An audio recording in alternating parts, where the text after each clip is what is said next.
everyone, my name is Erica and I'm 1/3 of the podcast Books and Betches. I am here today to talk to you guys about my book a little bit and my writing process. So I am a first-time author. I like barely even read books prior to the quarantine. I've talked about this a lot. I've talked about it briefly, like in random episodes. I've talked about it. We have a full episode that goes over like the whole publication process that I went through. Our first IGTV was kind of like my whole like writing process and my creative process in general.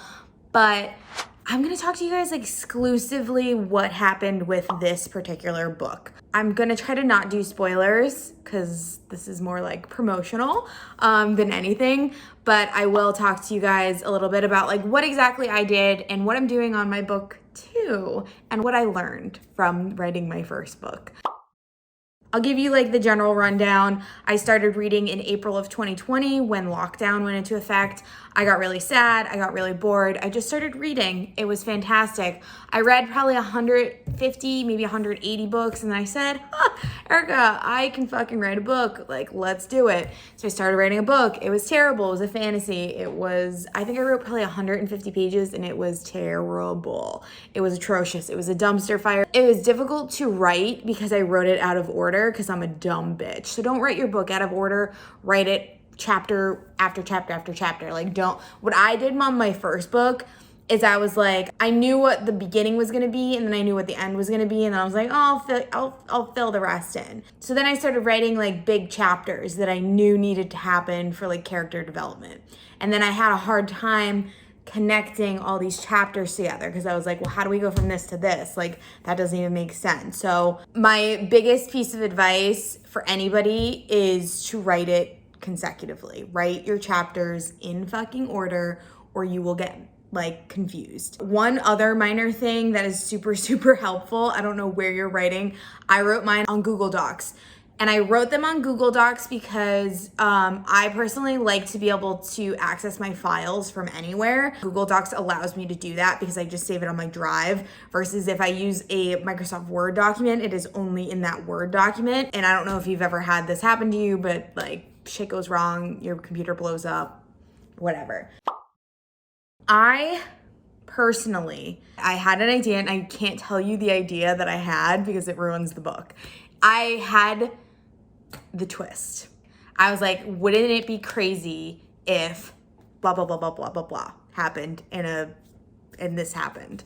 And can't tell you what it is, but I was like, that would be nuts. That would be an interesting book. So, hi Maggie. So that's what I wrote my book about. And I started, with a very simple idea, a very simple plot twist. And then I kind of branched it out from there. And then I started with characters and like, who's the main love interest? Who's the heroine? What is this girl like?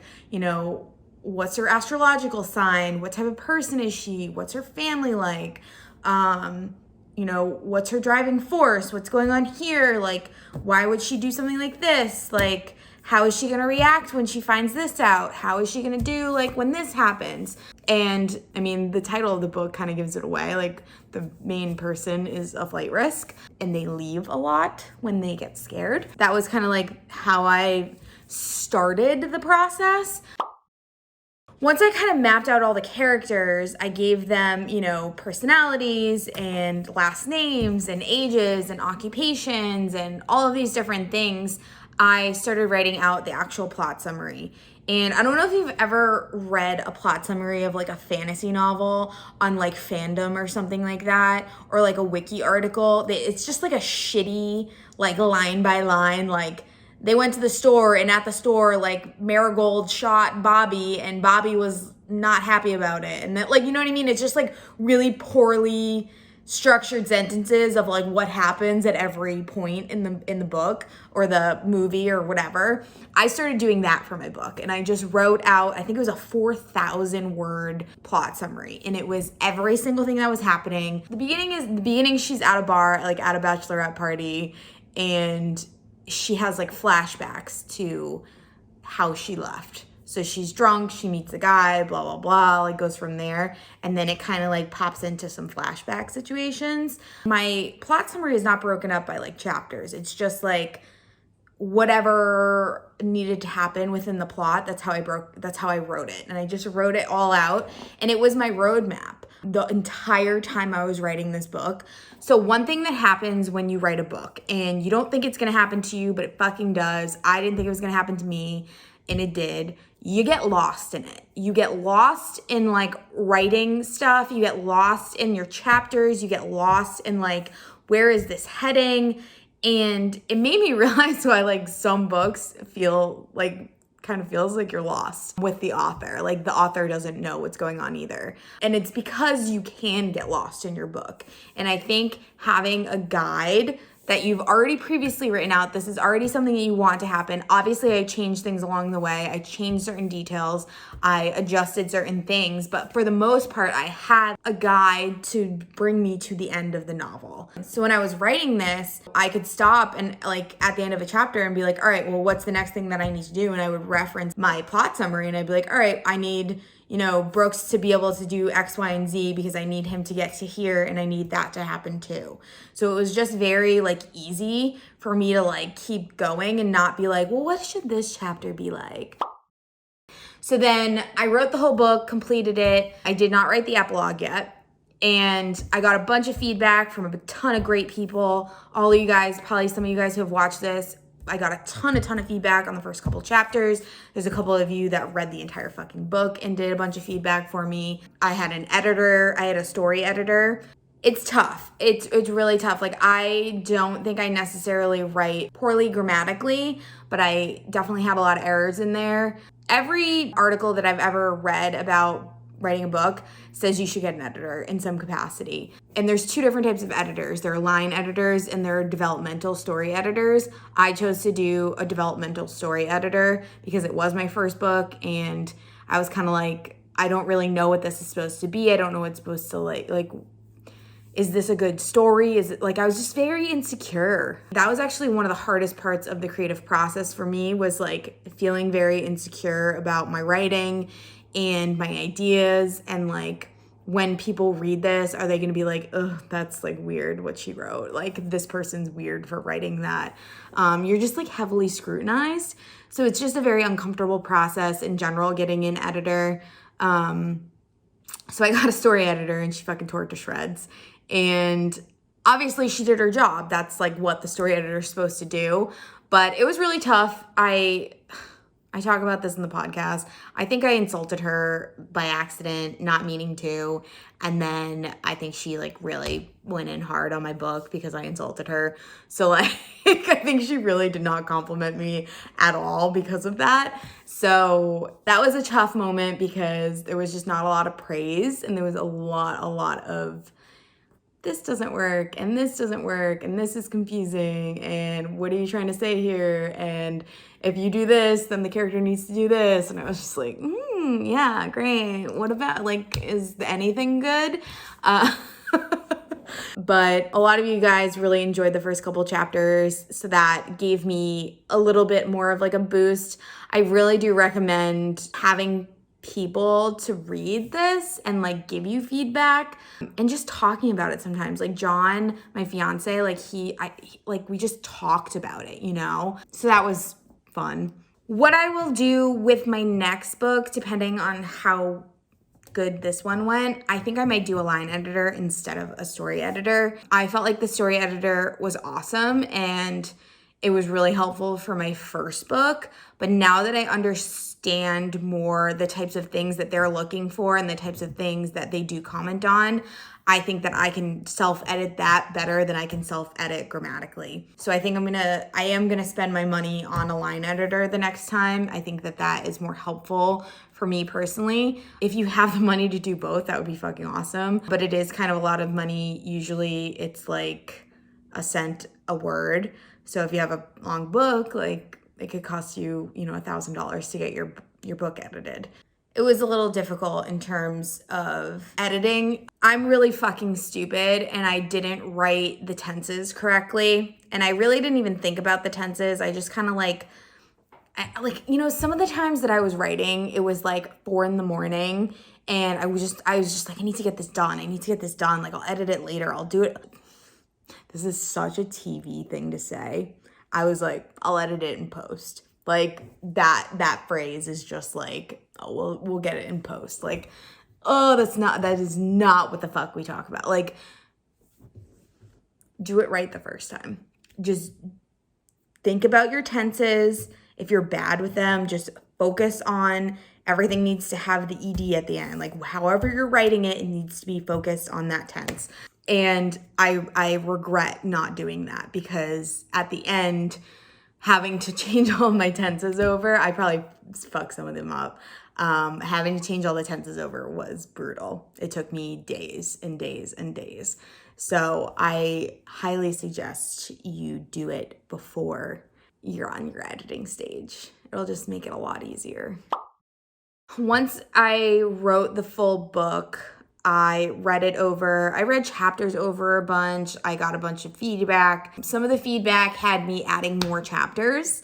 I added a couple chapters, and then I also added an epilogue. I don't have any feelings toward epilogues. As long as they're good, I like them. Kristen really hates prologues, which she thought were called epilogues. That is, the epilogue's at the end.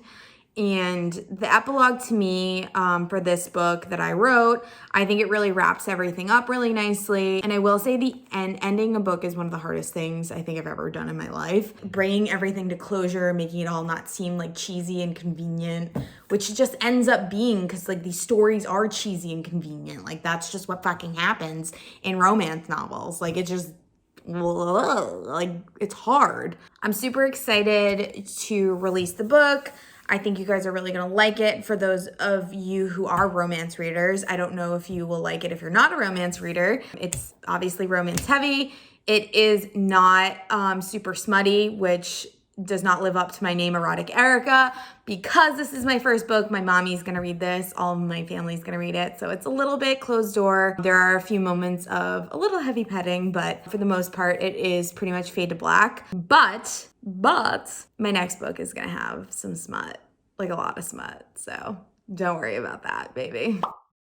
So when you're actually writing your novel, it's going to take you a long time, right? And I don't know if, like, obviously I don't know whoever is fucking watching this, what field you're in. I was in the television field. My fiance is a producer, an editor, and I've watched him, and I've experienced this myself too, but more specifically, I relate it more to him than anything else. I mean, I guess art too, like I paint too, is like, even with makeup, anything you do creatively, it's really, really tough, because you start out and you're excited and you have this idea and you're like, let's do this. And then the next step is like, you're doing it and you're like, all right, yeah, okay. Like, you got your fucking shadow on, you're editing, you're writing out the first 2 chapters, and then you hit a wall of some sort and you're like, I don't know.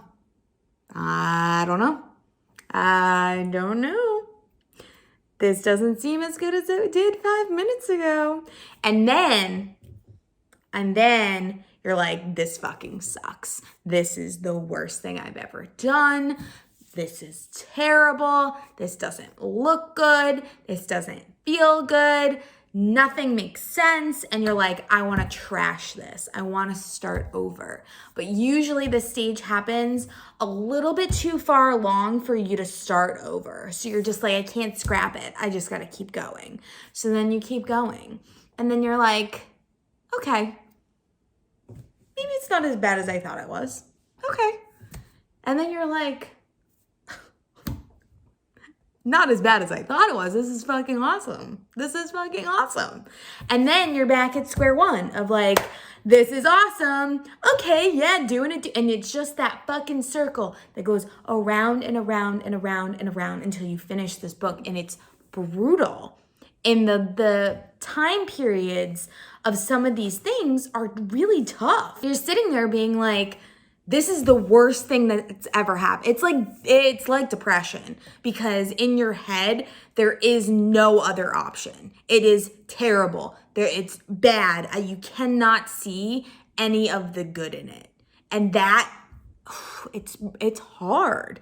It's really, really hard to push through, but creative types do that. And that's where you kind of get like writer's block and stuff like that. But like creative people understand that like that cycle. If you're writing a book and you're not in like a creative field to begin with, like let's say you're an engineer or a teacher or whatever it is, that's not necessarily like somebody who's like creating something every day in order, like John edits a piece of video every day for somebody to like look at and scrutinize. And you know, if you're not in one of those fields, it might feel really, really hard to push through that like negative part. So I bet a lot of you guys are on like the 3rd chapter of your book and you're like, fuck this. And you can't get past that part because you're like, you're in the pit of doom, in that like part of the cycle where it's so hard to get out. Push through it. Just keep writing, and eventually it's gonna look good and it's gonna sound good and it's gonna be fine. And I promise if you just keep pushing through, you're gonna be so much happier than if you just stop and try to like rethink of a new idea or whatever it is. Push through it. Push yourself. I promise it is going to be okay. So yeah, this is my unfiltered, unprofessional, first-time author, absolutely no credibility whatsoever advice. So I hope you guys at least enjoyed it. If not, took something from this. Again, I want to say thank you to everyone who helped me publish this book. It's a dream come true. So I'm going to get emotional if I start talking about it too much, but thank you guys. Love you.